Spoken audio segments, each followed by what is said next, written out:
pretty good passing game, and you guys were able to neutralize them last year. What was the key in that one for you guys?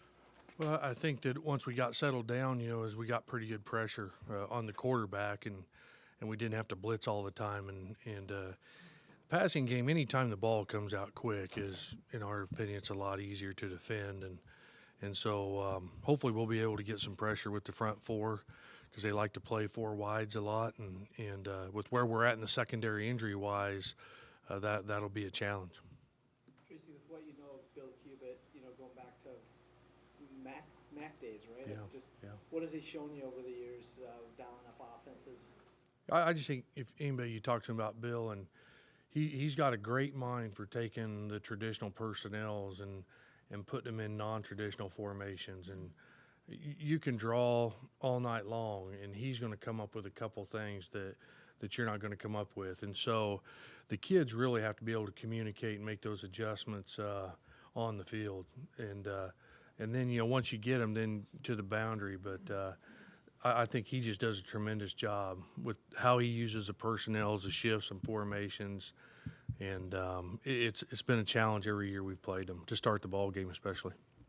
You, having been the interim guy and then getting hired, obviously you want to beat the pants off him this week, but do you pull for him at all? Just kind of a guy who's in a similar, maybe somewhat similar position? Yeah, I mean, I think he does a good job. I mean, obviously, I think he would do a good job there in Illinois.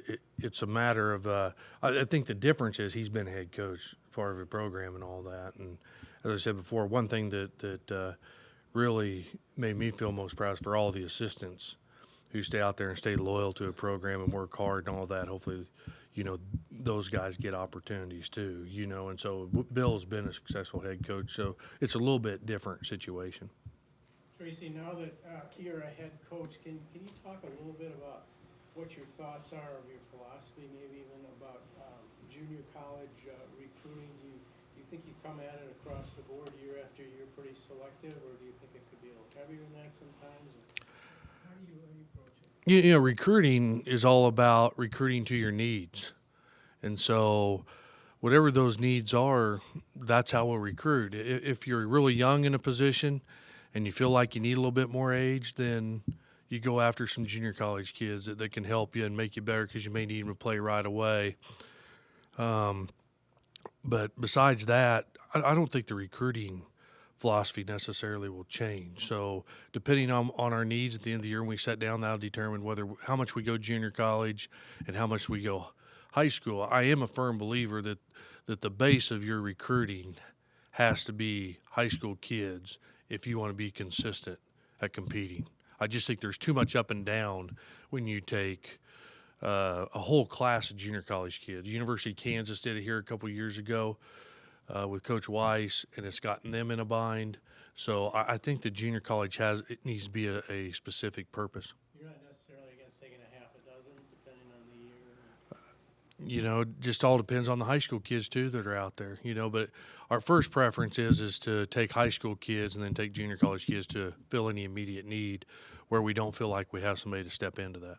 You feel your guys built some confidence. I mean, these last three games were, you look at the beginning of the season, this was a nasty stretch, and they were in every single game. Yeah, and in the situations we've been in, and you look at our injury thing, and it's not an excuse. Like I've said all along, you got to find things your kids do well, and our kids are stepped in playing for the injured kids.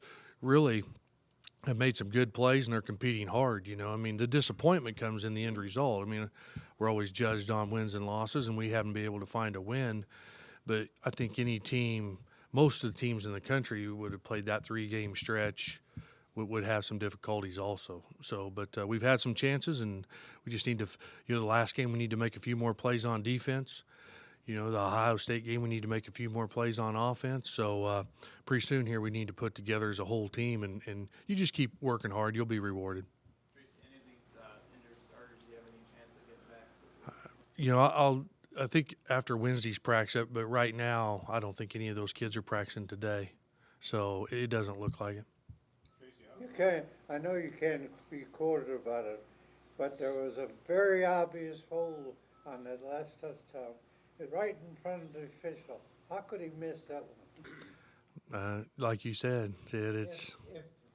If they don't score the touchdown, You might have turned around and won that game. Yep.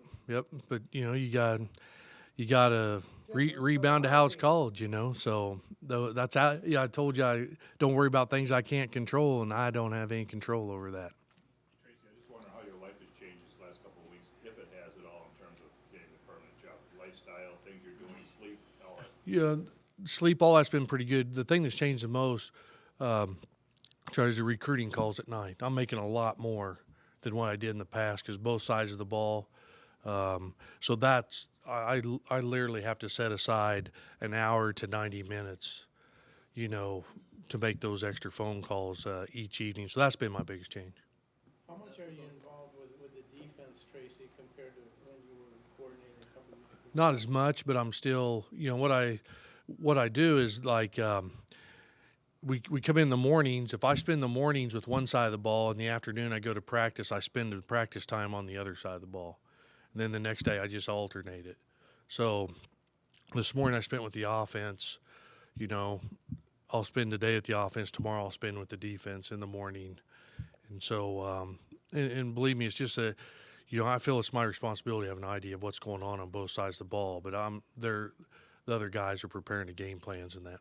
Is there a learning curve offensively? I mean, you've been so immersed in defense for so long. Is there? Yeah, I think the guys will tell you they've enjoyed. I'm not so much trying to learn everything they're doing on offense as much as putting a defensive perspective to it, whether it's a motion or a formation, of giving them an idea of how I think they would try to stop that play. And I think they would tell you they've enjoyed having me in there for that part, and I've enjoyed it also. Were those recruiting calls last week, did they take on a little different tone after you've gotten the job? Oh, I don't think there's no question. Eliminate the uncertainty. So that's been really positive. And like I say, we're in a time now you can only call one time a week. Right now, and so we got to make sure organized and stuff. But I think it's important since that happened that kids hear from me. So I'm continuing to. It's a pretty big list, and I hope to be through it by the end of this week. How come the offense? How come the offense was so good against Iowa?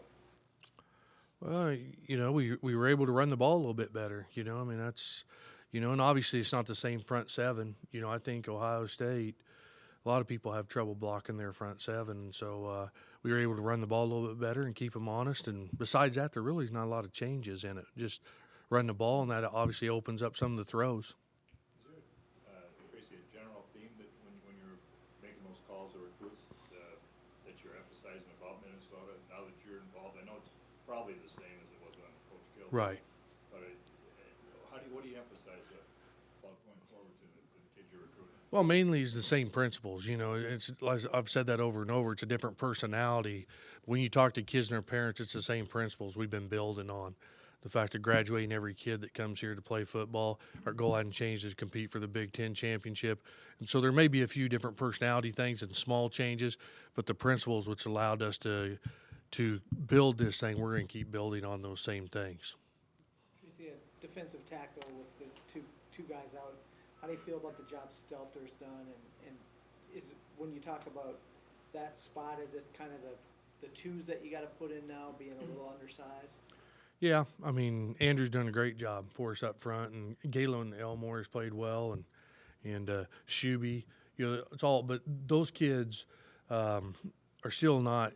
They don't have the same strength that our first two guys do. So it's not that they're playing bad and you say, oh, it's killing us. Those kids are really competing hard and playing hard. But one of those things with the quarterback scrambling, a lot of that's not getting as good a push up the middle. And so.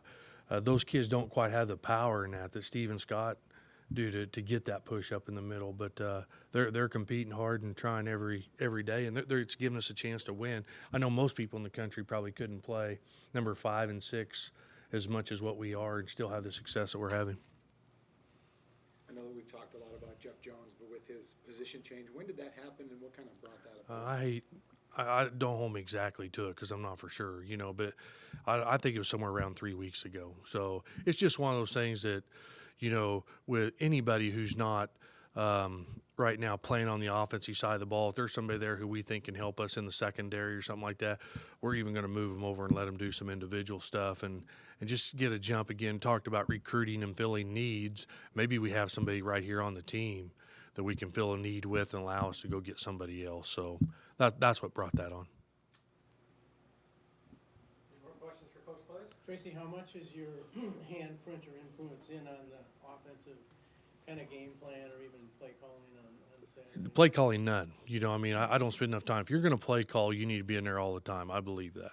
So, but just like I say, just I've been able to give them an idea how I think other teams will try to stop something, because eventually they're going to take away what you're doing and what's going to be your next move. Allow those guys to think about what their adjustment would be once they take something away. So that's really about it. That's all we can do right now, you know.